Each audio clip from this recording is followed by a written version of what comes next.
Break से वापस आ रहे हैं। आप देख रहे हैं मौर्य दिन भर। हिंदी फिल्म का एक मशहूर डायलॉग है, तारीख पर तारीख, तारीख पर तारीख, तारीख पर तारीख। और 3 दशक के इंतजार के बाद वो तारीख आई जब पाकुड़ कोर्ट का फैसला आया। मामला बहुत छोटा है, धारा 144 के उल्लंघन का आरोप पाकुड़ के तत्कालीन विधायक समेत 4 लोगों पर था। लेकिन जिस मामले का निपटारा 6 महीने से 2 साल के अंदर हो जाना चाहिए था, उसका निष्पादन 31 साल बाद हुआ।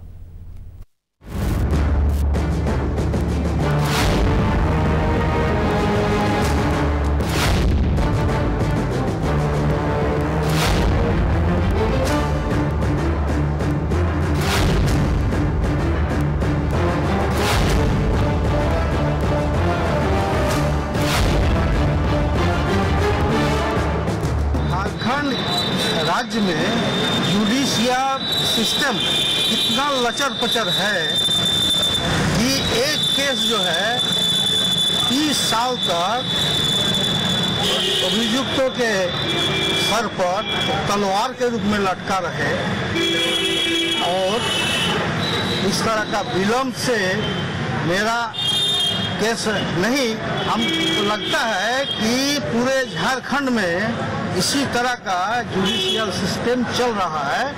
और दूसरी बात है कि इनएफिशिएंसी ऑफ जुडिशियल सिस्टम भी यहाँ है।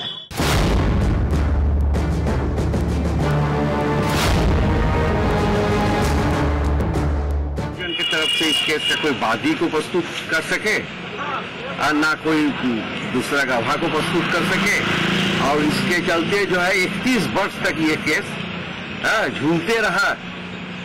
और उसके बाद जो है 2013 में आकर के आज इसका निष्पादन किया। हम गवाह के बिना कोई नतीजे पर नहीं पहुंच सकते हैं। क्या कारण मानते हैं इसको इतना?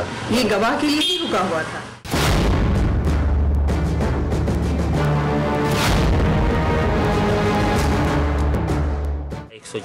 का मैक्सिमम टर्म 6 महीना होता है और एक बार एक्सटेंड किया जा सकता है 6 महीने के लिए। लेकिन ये एक आश्चर्यजनक ही चीज है कि ऐसे कैसे हो गया। माने असांवैधानिक फैसला है, माने इस तरह का माने न्यायालय से उम्मीद नहीं किया जा सकता है।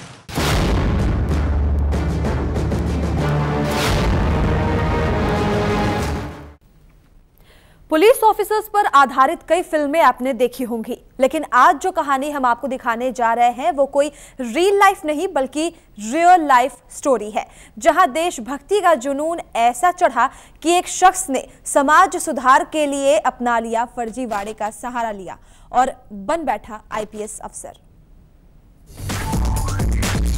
हाथों में पिस्टल, कंधे पर स्टार, A क्लास सर्टिफिकेट और रॉ का आईडी कार्ड। बताने की जरूरत है क्या कि इनका पदनाम क्या है? हाँ, हम आपको इन जनाब का नाम जरूर बताएंगे। ये है तथाकथित आईपीएस राकेश कुमार सिंह। अब तक आपने और हमने फिल्मों में इस तरह की कहानी देखी होगी, लेकिन आज जिस शख्स से आपकी मुलाकात करवाने जा रहे हैं वो इन सब से आगे है। छपरा जिला का रहने वाला राकेश फर्जी वेशभूषा में फर्जी तरीके से समाज में बदलाव लाने निकला है। इसके लिए इसने नकली कपड़े से लेकर नकली आईडी कार्ड भी बनवा लिया। लेकिन राकेश की चालाकी ज्यादा दिन तक चली नहीं और रांची रेलवे स्टेशन पर पुलिस ने शक की बिना पर गिरफ्तार किया। ये जो पुलिस महकमा है ना, ये तभी सही से काम करता है जब इनका सीनियर ईमानदार होता है। इस चीज का उदाहरण आपको देता हूँ, सजी उदाहरण। एचईसी गेट पे जो पुलिस पार्टी बैठती है चेकिंग करने के लिए, मैंने उनको भी यही कार्ड दिखाया था, अपना कार्ड। उनको ये नहीं पता है कि रॉ होता क्या है, मैंने फिर उनको बताया। पुलिस की हिरासत में आए राकेश ने वर्दी तो पहन ली, लेकिन नियम कायदों का पालन नहीं किया, जिससे रेलवे स्टेशन पर मौजूद पुलिस कर्मियों को उन पर शक हो गया।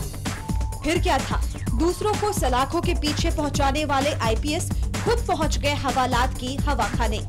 आरपीएफ इंस्पेक्टर ने बताया कि आरोपी के पास से बरामद किए गए सभी सामान फर्जी हैं और इन सब में सबसे अहम ये कि इसके पास रिसर्च एंड एनालिसिस विंग यानी रॉ का भी फर्जी आईडी कार्ड है।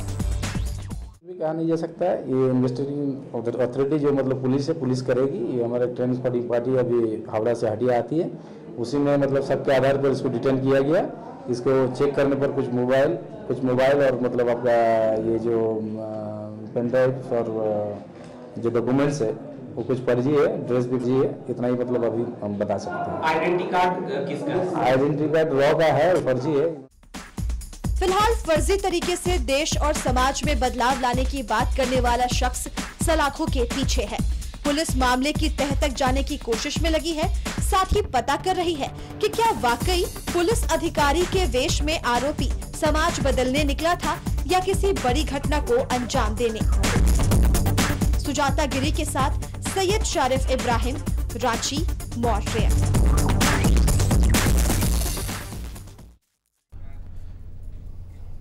कितना कुछ फर्जीवाड़ा है। फर्जी आईपीएस अफसर, ये आईपीएस अफसर इससे पहले कि किसी बड़ी घटना को अंजाम देता पकड़ा गया, लेकिन नौकरी देने के नाम पर किए गए फर्जीवाड़े ने सोनी की जिंदगी इस कदर तबाह की कि अब उसे समेटने में शायद जिंदगी बीत जाए।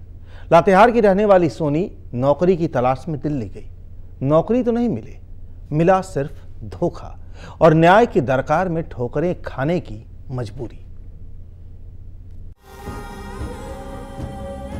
लातेहार जिले के छोटे से गांव की लड़की सोनी नौकरी की तलाश में पहुंची थी दिल्ली, अपने परिवार को गरीबी के दलदल से दूर करने के लिए, मगर उसके सारे सपने टूट गए।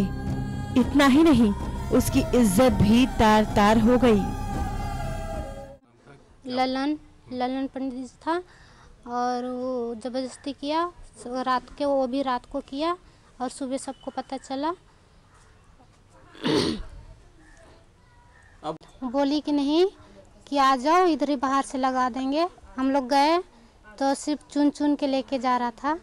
बाकी लड़कियों को ऑटो में बैठा के ले गया और 2 लड़कियों को बाइक में। सोनी 3 साल पहले दिल्ली गई तो थी नौकरी की तलाश में, पर जब वो लौटी तो उसके साथ जुड़ी थी दूसरी ही कहानी। दिल्ली की गलियों में हुए जुल्मों को बताते हुए सोनी की आंखें नम हो जाती है।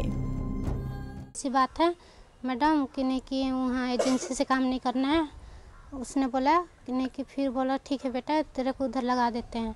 उसने लगा दिया मैडम ने। फिर उधर से मेरे को एजेंसी वाला को कोई किसी को खबर नहीं दिया था मैंने कि मैं कहीं और जगह में काम कर रही हूँ। फिर वहाँ से मेरी दोस्त को फ़ोन किया कि नहीं कि मैं इधर आ गई हूँ, थोड़ा घर जाना है मुझे बोल के उसको फ़ोन किया था। फिर उसने फिर और एजेंसी वाला को बता दिया कि नहीं कि सोनी इस जगह में है, वहाँ चले जाओ लेने के लिए। वहाँ चला गया। फिर अपनी अस्मत गवा कर लौटी सोनी चाहती है उन दरिंदों को सजा मिले। उसकी इस कोशिश में उसका साथ दे रही स्वयंसेवी संस्था उसे इंसाफ दिलाने की हर कोशिश करने का भरोसा दिला रही है। वामदेव के प्लेसमेंट में यह 3 साल तक काम की, लेकिन इसको एक भी पैसा तो नहीं मिला। और उसके बाद इसको उसी प्लेसमेंट के स्टाफ के द्वारा, जिसका नाम पंडित आता है जो कि बिहार का रहने वाला है, उसने इसके साथ शारीरिक शोषण किया है। अधिकांश केस में जो हम लोग देखते हैं कि प्लेसमेंट का स्टाफ, मालिक और संचालक के द्वारा इस तरह की लड़कियों का शोषण किया जाता है, शारीरिक शोषण पहले जाते ही। उसके बाद यह गर्भवती भी हुई है और गर्भवती होने के बाद फिर इसको पुनः घर वापस भेज दिया जाता है। अगर लड़की गर्भवती हो जाती है तो उसके बाद उसको जबरदस्ती घर भेज। नौकरी दिलाने के नाम पर न जाने कितनी ही लड़कियों का होता है यौन शोषण। उनकी संख्या ज्यादा है जिन्हें नहीं मिल पाता है इंसाफ और ठेकेदारों से मुक्ति।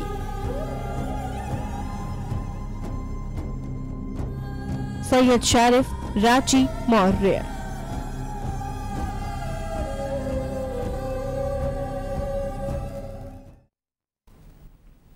खगड़िया में अगलगी की भीषण घटना में 2 बच्चों समेत एक महिला की जलकर मौत हो गई। बताया जा रहा है कि पसराहा थाना के बिड़वास गांव में एक घर में आग लगने से ये मौत हुई है। अगलगी की इस घटना में 5 घर जलकर पूरी तरह से राख हो गए हैं। इस दौरान लाखों रुपए की संपत्ति के जलकर राख होने की भी खबर है।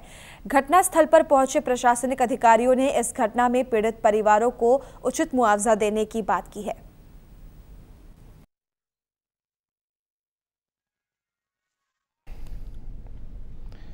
झारखंड के कोडरमा जिले में सरकारी बाबुओं की मिली भगत ने एक और बड़े घोटाले को अंजाम दे दिया। दरअसल कोडरमा में अभियंताओं की तिकड़ी ने बर्खास्तगी के बाद लगभग 30 करोड़ रुपए से ज्यादा की निकासी कर ली। इस निकासी में फर्जी दस्तावेजों का इस्तेमाल किया गया। इस पूरे मामले में कोडरमा जिले में अलग अलग 5 FIR दर्ज किए गए।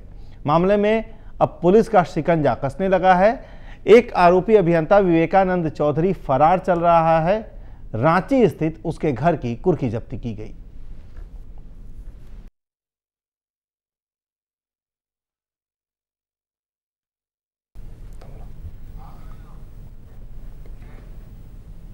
एक छोटा सा ब्रेक, फौरन लौटेंगे दिन भर की कुछ और खबरें लेकर।